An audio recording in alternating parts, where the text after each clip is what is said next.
우리 함께 해볼까요? 오늘 이제 연말 마지막 주간 예배잖아요. 마지막 주일 예배죠.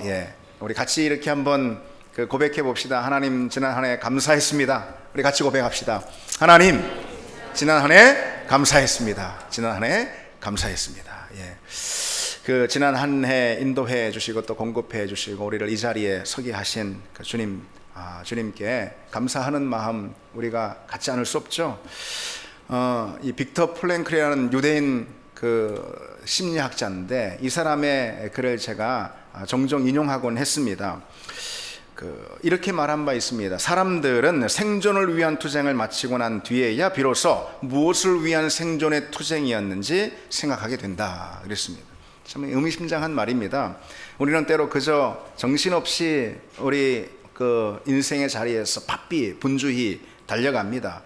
그러다가 문득 내가 무엇을 위해서 이렇게 치열하게 살고 있나?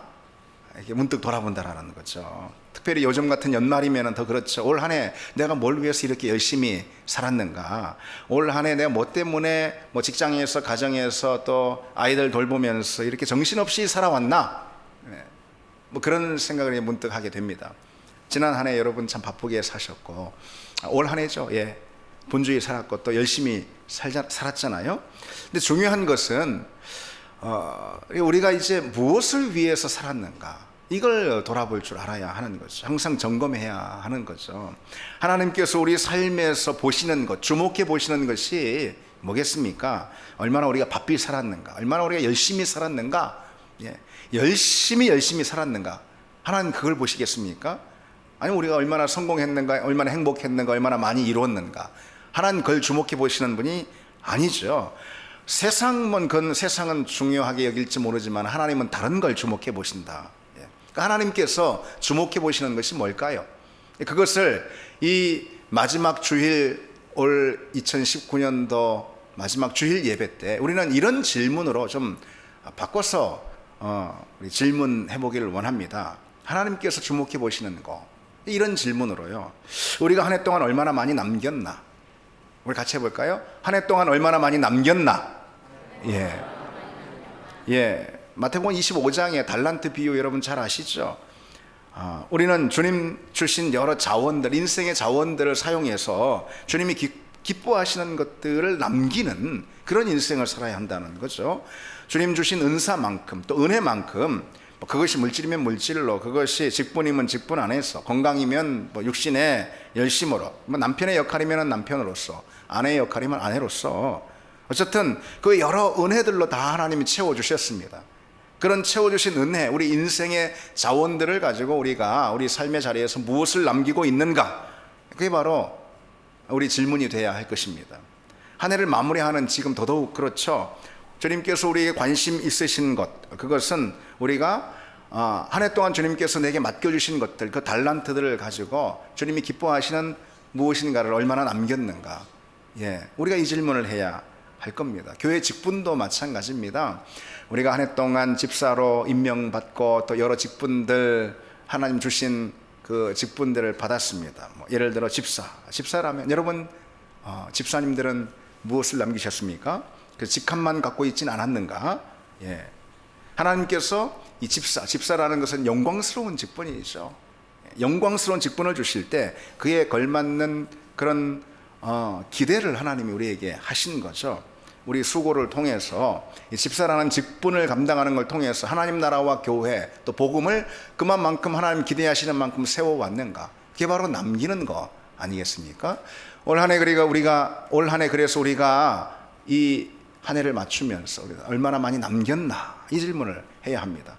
그리고 두 번째로 이 한 해의 마지막 이 시간에 우리가 질문해야 할 것, 얼마나 많이 쌓았나, 이것이죠. 우리 같이 해볼까요? 얼마나 많이 쌓았나? 그게 우리 질문이 돼야 할 것입니다. 마태복음 6장에 주님께서 말씀하신 대로 오직 너희를 위하여 보물을 땅에 쌓아두지 말라, 오직 너희를 위하여 보물을 하늘에 쌓아두라 그랬죠. 정말 천국이 있다고 확신하고 믿는 사람은 땅에 쌓지 않을 것입니다. 정말 영원한 천국을 믿는 사람은 그 천국을 준비하는 것으로 우리 인생을 사용한다라는 거죠. 그래서 보물을 하늘에 쌓아두지 땅에 쌓아두지 않습니다. 보물을 하늘에 쌓아두는 그 행위야말로 우리 믿음의 가장 분명한 표현이고 고백이라 할 수 있습니다. 보물을 하늘에 쌓아둔다는 것, 그건 뭘 의미하는 걸까요? 우리 가진 것으로, 하나님 우리에게 주신 자원으로 역시 하나님 나라와 복음을 위해서 또 사는 거죠. 우리 소유나 우리 시간이나 우리 건강을 우리를 위해 쓰지 않고 주님을 위해 쓰는 것, 그것이 곧 하나님 나라, 하늘을 바라는 그런 소망하는 삶이고 하늘에 쌓는 그런 삶이죠. 특히 주님께서 이렇게 말씀하셨어요. 오직 너희를 위하여 보물을 땅에 쌓아두지 말라 그랬습니다. 예.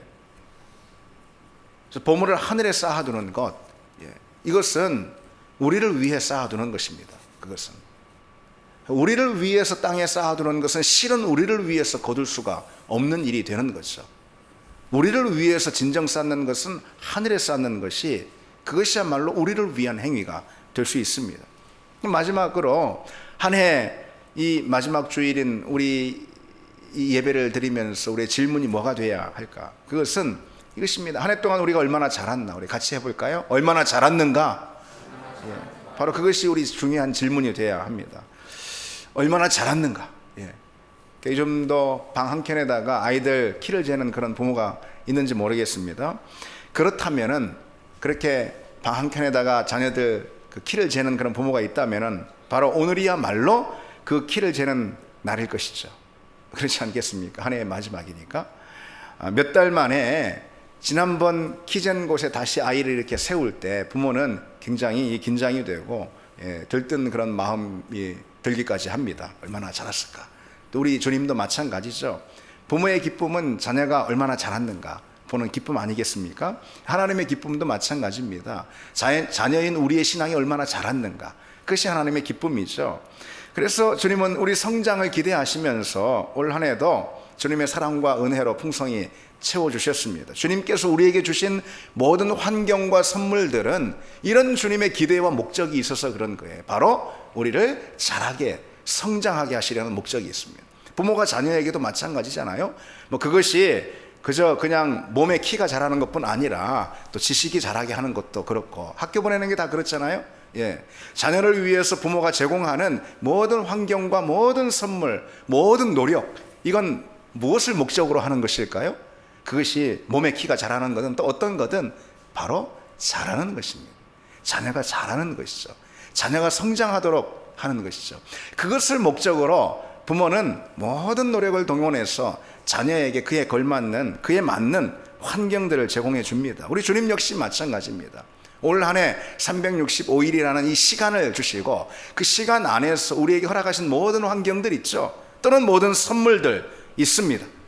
그것은 주님의 이런 기대와 목적 때문입니다. 우리가 영적으로 자라게 하기 위해서, 그런 영적 성장을 위해서 주님께서 우리에게 공급해 주신 양식들 얼마나 많습니까? 사랑과 은혜로 먹여주신 공급들이 또 얼마나 많습니까? 그만큼 부끄러움 없이 자랐는가? 그에 걸맞게 부끄러움 없이 우리가 영적으로 성장했는가? 오늘 이 시간에는 그 점에 대해서 좀 생각해 보려고 합니다. 이 영적 성장이라는 것은 그러면 왜 일어나야 할까요? 왜 영적 성장이 우리에게 주어지는 숙제일까요? 그러니까 한마디로 말해서 우리 신분에, 우리 수준을 맞추기 위해서 영적 성장은 필요한 겁니다. 여러분, 우리 신분이 뭐예요? 우리는 하나님의 자녀라는 신분이잖아요. 우리는 그리스도의 제자라는 그런 신분입니다. 우리는 거룩한 하나님의 백성이라는 신분을 얻었습니다. 이미 얻었습니다. 그래서 베드로전서 2장 9절에 너희는 택하신 족속이요 왕같은 제사장들이요 거룩한 나라요 그의 소유된 백성이라 그랬습니다. 우리 신분이 그처럼 놀랍고 거룩한, 그리고 또 복된 하나님 나라의 자녀들이요, 심지어 하나님 나라의 제사장들이라, 거룩한 그의 백성이라, 그렇게 말씀해 주셨어요. 그리스도의 피로, 십자가로 우리는 그와 같은 놀라운 신분, 하늘의 자녀라는 신분을 얻었습니다. 그런데 그에 비해서 우리 수준, 영적인 수준이죠. 이 영적인 수준은 우리 영적 신분에 비해서 참 어떻습니까, 여러분? 너무 초라하지 않나? 그런 생각이 들지 않습니까? 아직 그에 이르지 못했다라는 그런 생각이 들지 않습니까? 그래서 신분과 수준이, 영적 신분과 영적 수준이 서로 엇박자이고, 이렇게 말하자면은 이렇게 언밸런스라는 거예요. 그것을 맞추기 위해서 믿음의 성장이 필요한 것입니다. 혹시 반대로 여러분 신분을 수준에 맞추려는 그런 사람 없는 것이죠.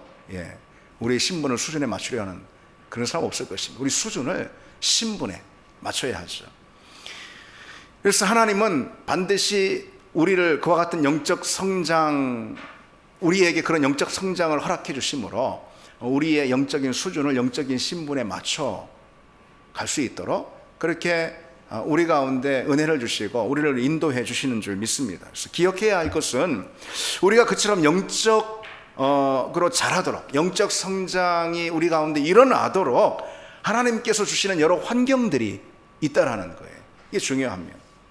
다시 말해서 우리 영적 성장이 일어나는 특별한 환경이 있습니다. 그런데 우리는 그런 영적 성장을 위해서 하나님께서 주시는 그런 특별한 환경들, 더 좋은 환경들, 이런 환경들에 순응하면서 그것을 잘 견디지 못하는 그런 우리 태도와 우리 모습들을 볼 수 있습니다. 우리가 성숙하도록 하는 환경들은 보통 우리가 꺼리는 환경들이기 때문일 수 있습니다. 오늘 본문을 잠시 보십시오. 본문은 광야에서 40년을 보낸 후에 가나안 땅 접경 지역인 모압 평지에서 모세가 이스라엘 백성들을 놓고 말씀을 전하는 그런 설교의 내용입니다. 이스라엘 백성들은 그간 그 긴 세월 동안 광야에서 훈련을 받았어요. 광야 하면은 훈련의 자리. 이스라엘 백성들의 출애굽과 광야 하면은 여러분 딱 훈련이 생각나지 않습니까? 광야 훈련, 광야 학교. 그러죠. 그래서 보면 2절에도 네 하나님 여호와께서 이 40년 동안에 내게 광야길을 걷게 하신 것을 기억하라 그랬습니다. 그 광야길이 뭐냐? 훈련을 통한 영적 성장을 기대하는 그런 여정이었다. 바로 그것을 기억하라 라는 말씀이죠. 훈련 코스였어. 그것을 기억하라. 너희는 이제 전혀 다른 사람이 되었다. 이제는 성장한 사람이 되었다. 또 그래야만 한다 라는 것을 기억하라는 것이죠. 광야는 어떤 곳이며 이스라엘 백성이 40년간 보낸 광야는 우선 아무 공급이 없는 곳이에요. 풀 한 포기, 물 한 모금 없는 곳입니다. 이스라엘 백성들은 그 광야에서 무엇을 훈련받았을까요? 하나님의 공급을 기다리는 법, 하나님만이 우리의 공급자다라는 이 사실을 배웠을 겁니다. 또 광야 하면 뭘 떠오를 수 있을까요? 안전하지 못한 곳입니다. 자신을 막아주는 것이 아무것도 없어요. 이스라엘 백성들은 그 광야에서 하나님만이 우리 보호자가 되신다, 하나님만이 참되게 나를 지켜주시는 분이다, 그걸 배웠을 것입니다. 광야 하면 또 뭐가 떠오르십니까? 광야는 아무것도 없습니다. 광야는 무엇보다 외로운 곳이에요. 바로 그곳에서 하나님만이 나의 참된 벗이 되신다, 하나님만이 내 안내자가 되신다, 하나님만이 내 곁에서 나와 함께 하시는 동행자가 되신다, 이 사실을 이 광야에서 배우는 거죠. 그 배움이 바로 성장을 가져옵니다. 이스라엘 백성들은 그런 광야에서 영적으로 성장한 것이죠. 믿음이 단단해졌습니다. 훈련과 연단을 통해서 자라갔습니다. 그렇죠. 광야는 영적 성장이 일어나는 가장 중요한 환경입니다. 그래서 광야는 하나님이 우리에게 주시는 선물입니다. 그러면은 그 영적 성장이 일어나는 환경인 그 광야는 어떤 특징이 있을까요? 다시 한번 우리가 생각해 보자면 어떤 특징이 있을까요? 크게 두 가지 환경이다 이렇게 말할 수가 있습니다. 그래서 첫째로 광야는 통제할 수 없는 그런 환경입니다. 그래서 하나님께서 광야로 이스라엘 백성들을 내모신 것이고, 그 통제할 수 없는 환경 안에서 이스라엘 백성들은 하나님을 향한 그 믿음이 자라게 되었던 것이죠. 광야 이스라엘 백성들 보십시오. 그들에게 광야는 길이 명확히 보이지 않는 환경, 예측할 수 없는 환경입니다. 매일의 환경들이 낯설고 전혀 새롭습니다. 그래서 그 걸음과 삶을 자신의 통제 아래 전혀 둘 수가 없는 거죠. 여러분이 뻔한 환경에서는 성장이 일어나지 않습니다. 판에 박힌 일상에서는 성장이 물론 일어나지만은 그러나 크게 일어나지 않습니다. 영적 성장은 우리가 예측할 수도 또 대응할 수도 없는 환경에서 주로 일어나는 법입니다. 그리고 또 크게 일어나는 법입니다. 그런 환경들은 왜냐하면 우리 힘을 벗어나는 환경들이잖아요. 바로 그런 자리에서 우리는 하나님 앞에 두 손을 들게 되고 또 무릎을 꿇을 수밖에 없습니다. 광야의 성격이라는 것은 어떤 것인가? 여러분, 뭔가 계획하거나 또 뭔가 정할 수가 없습니다. 광야는 끝없이 펼쳐진 그런 사막, 그런 광야, 거기 한복판에서 40년을 지내는데 뭘 계획할 수 있고 뭘 정할 수가 있겠습니까? 환경이 되는 대로 걷고 또 환경이 되는 대로 머물 수밖에 없습니다. 광야에서는 정한 기한이 없이 이리저리 그 장막을 걷고 치고 하며 옮겨 삽니다. 그러니 뭐 하나 계획할 수가 없습니다. 그들의 여정을 반듯하게 계획할 수가 없습니다. 계속 상황이 바뀌고 또 계속 여정을 이어가야 하는 그 광야에서 다음 날을 계획하고 인생을 심지어 설계하고 할 수가 있겠습니까? 그저 다 하나님께 맡길 수밖에 없습니다. 그래서 구름기둥이 이동하면은 그 구름기둥을 따라 가는 거고, 불기둥이 머물면은 불기둥을 따라 또 머무는 것이죠. 그래서 이스라엘 백성들은 그러한 삶을 통해서 무려 40년이죠. 그런 삶을 통해서 자기 인생을 자기가 계산하고 통제하고 관리하고 계획하고 설계할 수 없었던 거죠. 그들의 환경 자체가. 그래서 자기 인생을 하나님이 인도하시고 이끄는 대로 맡길 수밖에 없는 환경입니다. 그 자체가. 그럴 수밖에 없었어요. 그러니 광야에서 철저히 그들의 삶의 배인 태도가 무엇일까요? 자기 인생의 상황들과 미래를 자기 생각대로 통제하려 하지 않게 되는 것입니다. 인생의 여정을 하나님께 한 걸음씩 그냥 맡기는 거죠. 그리고 두 걸음을 계획할 수 없습니다. 한 걸음씩, 그것도 자기 계획이 아닌 하나님의 뜻, 하나님의 음성을 듣고 하나님이 주장하시는 걸음이 무엇인지 그저 한 걸음씩만 놓을 뿐입니다. 자기 인생의 주인이 하나님이시다. 바로 그 사실을 배우는 거죠. 그 사실을 배우는 겁니다. 여러분, 우리는 한번 보십시오. 조금이라도 내 인생이 내 손 안에 있지 않으면 불안해합니다. 그래서 이번 일은 반드시 내가 계획한 이대로 돼야 돼. 반드시 이건 이렇게 돼야 돼. 그렇지 않으면 안 돼. 그래서 하나님을 또 원망하기도 하고요. 그렇게 안 되면은 무슨 하나하나 진로든 취업이든 결혼이든 출산이든, 그래서 출산 계획 그렇게 말하잖아요. 결혼 계획 다, 우리가 뭔가 도모하고 시도하고 우리가 우리 삶에서 행하는 모든 일이든 그 뒤에 계획을 붙이면은 하나도 어색하지 않아요. 우리에게는. 왜? 다 계획하는 것이니까. 노년 후에도 우리가 노년 계획 이렇게 말하잖아요. 어색하지 않아요. 그러나 그게 계획한 대로 되겠습니까? 근데 안 되죠. 안 되니까 자기 손에 틀어주지 못하고 자기 계획대로 자기 인생을 그야말로 컨트롤하지 못하니까 불안해하는 것입니다. 내 계산에 빗나가면은, 그러면은 하나님을 원망합니다. 왜요? 하나님 내 계획대로 되게 해야 되는데 하나님 그렇게 내 기도 들어주지 않았다라는 거죠. 내 마음 모른다라는 거죠. 내 인생을 내 손에 쥐어야 비로소 안정감을 갖는 것. 그게 우리의 태도인데 실은 그런 태도야말로 믿음과 가장 먼 태도라는 거죠. 하나님의 인도하심과 이끄심과 섭리에 맡기는 게 믿음이잖아요.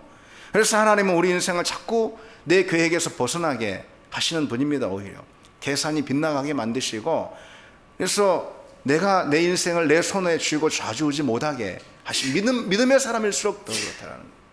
세상 사람들은 어쩜 저렇게 계획한 대로 잘 되고 생각한 대로 되고 그러는데 예수 믿고 난 다음에 믿음 생활 더 잘하려니 오히려 모든 계획이 빗나가고 내가 설계한 인생대로 되지 않는단 말이죠. 왜요? 하나님은 내가 생각하고 계획하는 대로 내 인생이 되게 해주시는 분이 아니라, 그것에 관심을 갖고 계신 분이 아니라, 그보다는 하나님 무엇에 관심이 있습니까? 우리 믿음의 성장, 영적인 성장에 관심이 있으십니다. 영적 성장이라는 것이 무엇입니까?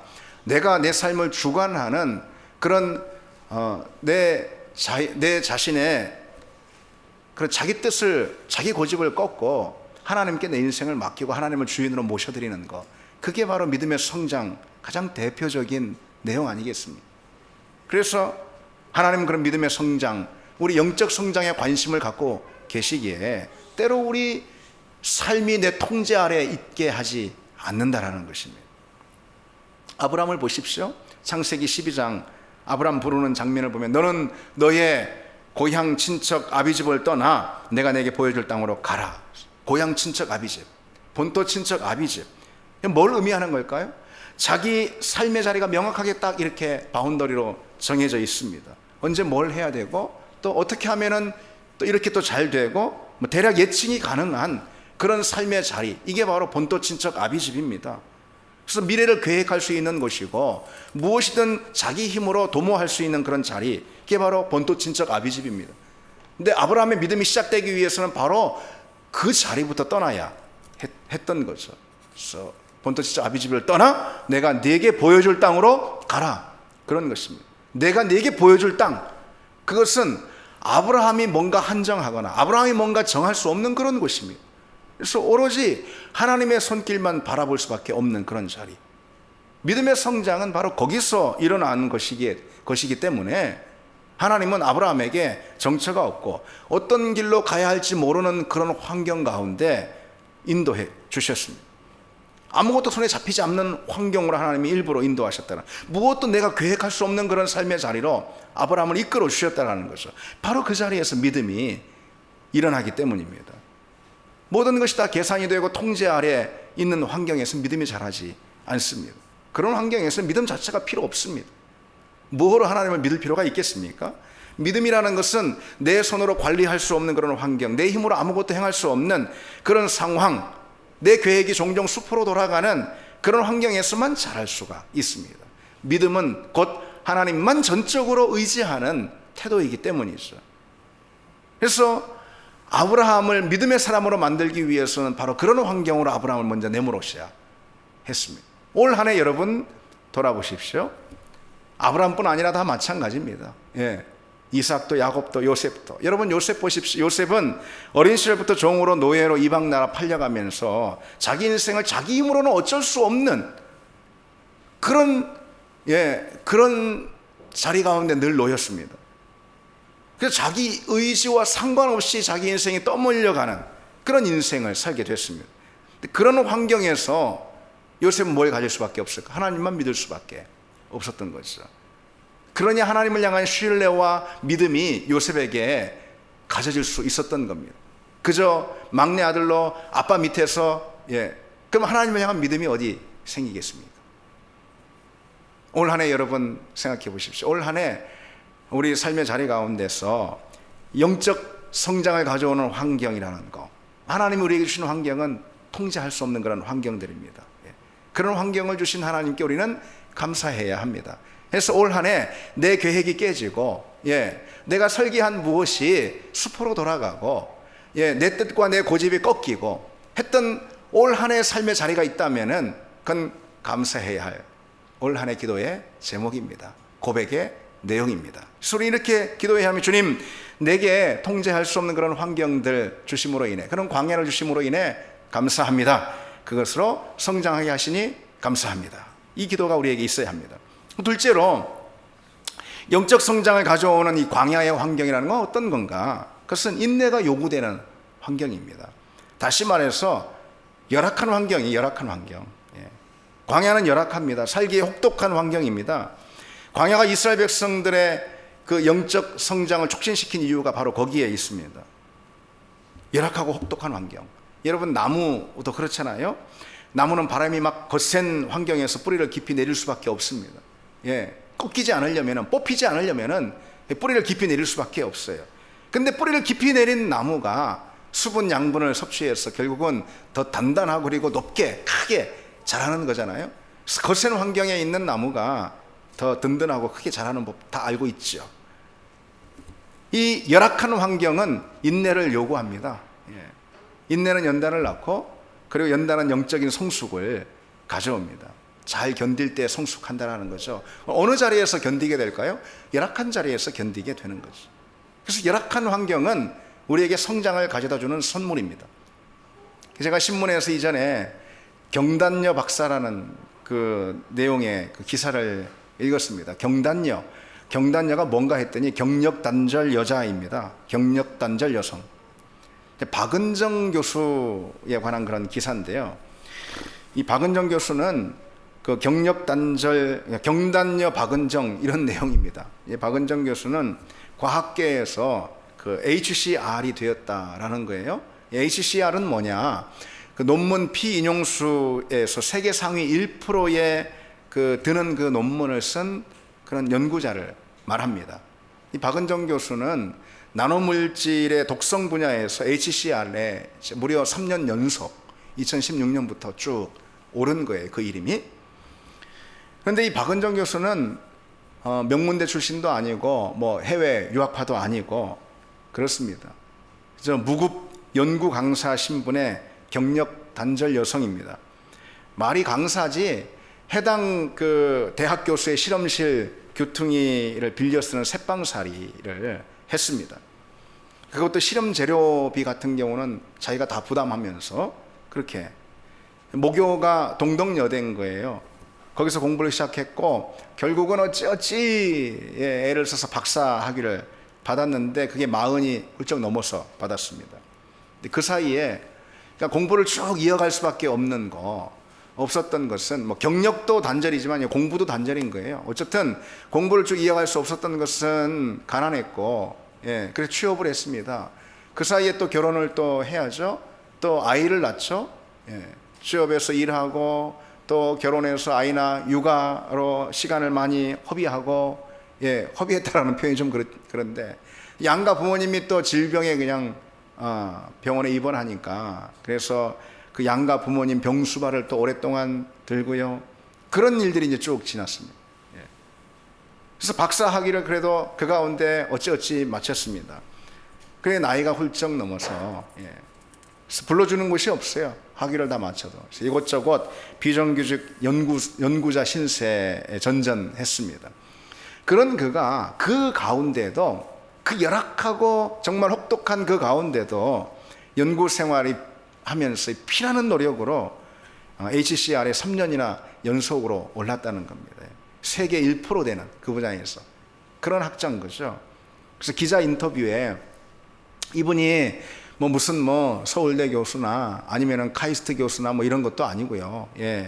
국가에서 뭐 엄청나게 이렇게 연구비를 막 지원해가지고 그래서 연구 활동하는 그런 뭐 저명 학자가 아니잖아요. 그런데 HCR에 이렇게 3년 연속 우리나라 어느 학자도 하지 못하는 그런 성과를 올리니까 이제 사람들의 관심이 생긴 것입니다. 그래서 기자 인터뷰를 하는데 이 박은정 교수는 열악한 그런 환경이 오히려 자신을 단련시켰고 이와 같은 결과를 가져왔다라고 그렇게 답하는 걸 봤습니다. 지난해에는 주목을 받아서 경희대 교수로 스카웃이 된 거예요. 그래서 이제 교수로 스카웃이 되니까 이제 조교도 뽑고 또 그러잖아요. 실험실 연구 강사도 뽑고 그러잖아요. 그때 조교로 들어오는 학생들의 태도에 이 박은정 교수가 놀란 거예요. 조교로 지원하는 학생들이 뭐 다짜고짜 나한테 해줄 거가 뭔가요? 내가 교수님 당신 연구실에서 조교하면은 나한테 해줄 건 뭔가요? 뭐 심지어 어떤 학생은 반값을 대줄 건가요? 뭐 이렇게 묻는 그런 학생도 있다고 합니다. 뭐 좀 별난 사람들 말하는 거겠죠. 근데 뭐 너무 눈만 높아져 가지고 편하고 좋은 환경만 요구하는 그런 요즘 학생들의 모습에 박은정 교수는 놀란다 라고 말합니다. 열악한 환경, 그런 환경에서 학자는 성장하고 오히려 더 좋은 성과를 낸다라는 거죠. 신앙도 인생도 다 마찬가지 아닙니까? 신학자 월터 카이저라는 사람은 이렇게 고백한 바 있습니다. 나는 고통과 기다림의 골짜기를 통과하는 동안 주님의 은혜 가운데 가장 크게 성장해 왔습니다. 나는 골짜기에서 체험한 더 깊은 진리와 확신을 부드럽고 평탄한 삶과 결코 바꾸지 않겠습니다. 우리는 인생의 평지에서 성장하는 것이 아닙니다. 인생의 깊은 골짜기, 험한 협곡에서 우리는 자랍니다. 우리 믿음은 사망의 음침한 골짜기를 지나면서 더 견고하게 서는 법입니다. 그래서 여러분, 열악한 환경은 오히려 성장 촉진제입니다. 영적인 성장을 촉진하는 촉진제입니다. 시험과 고난, 험한 물결과 고통의 자리를 통과하면서 평소 자랄 믿음의 분량의 10배는 더 자라게 됩니다. 일상은 우리 믿음을 한 계단씩 자라게 하지만 어려운 환경, 열악한 환경은, 고난은 우리 믿음을 10계단씩 점프하게 만듭니다. 그래서 교회도 마찬가지입니다. 우리 교회 역시 어려운 환경을 만날 때 영적으로도 성장합니다. 하나님 앞에 더욱 준비된 모습으로 자라게 된다는 거죠. 교회에 힘든 상황이 주어졌다면은 그거는 교회를 넘어뜨리기 위한 것이 아니라 교회를 더욱 견고하고 든든하게 세우기 위한 하나님의 목적임을 우리가 잊지 말아야 합니다. 여러분, 하나님의 뜻은 우리 생각하고 다릅니다. 하나님의 길은 우리가 전혀 예상치 못한 길입니다. 하나님의 방법은 우리 이해를 뛰어넘습니다. 따라서 당장에 볼 때 우리를 실망시키는 일들과 우리를 답답하게 만드는 상황들이라 하더라도 결국 그건 하나님의 손에 들릴 테고, 우리가 하나님께 올려드리면, 우리가 주도하지 않고 하나님께 이 상황들, 우리 인생과 우리 가정과 우리 교회 상황들을 올려드리면 하나님이 그걸 붙드시고 선하게 사용하실 줄 믿습니다. 그래서 오늘 이 시간에도, 또 이 순간에도 배후에서 모든 환경을 준비시키는 하나님의 역사가 조용히 진행되고 있음을 우리는 믿고 고백해야 합니다. 여러분, 올 한 해 한번 돌아보십시오. 한 해 동안 주님께서 나의 그런 광야의 환경, 다시 말해서 열악한 환경들을 주셨다면 그건 감사할 일입니다. 그래서 올 한 해 이 마지막 주간에 우리가 드려야 할 고백은 이겁니다. 주님, 지난 한 해 어려움과 문제를 만나게 하시고 고난 가운데 있게 하시니 감사합니다. 그로 인한 성장을 내게 주시니 감사합니다. 그런 고백이 우리에게 있기를 원합니다. 그래서 여러분, 오늘 기억하십시오. 통제 불가능한 환경들, 그리고 또 열악한 환경들, 다시 말해 광야의 환경을 우리에게 선물해 주신 하나님께 오히려 그로 인해 우리가 영적으로 성장했으므로 감사할 수 있는 그런 여러분 되기를 바랍니다. 우리 같이 이 찬양 좀 드리겠습니다.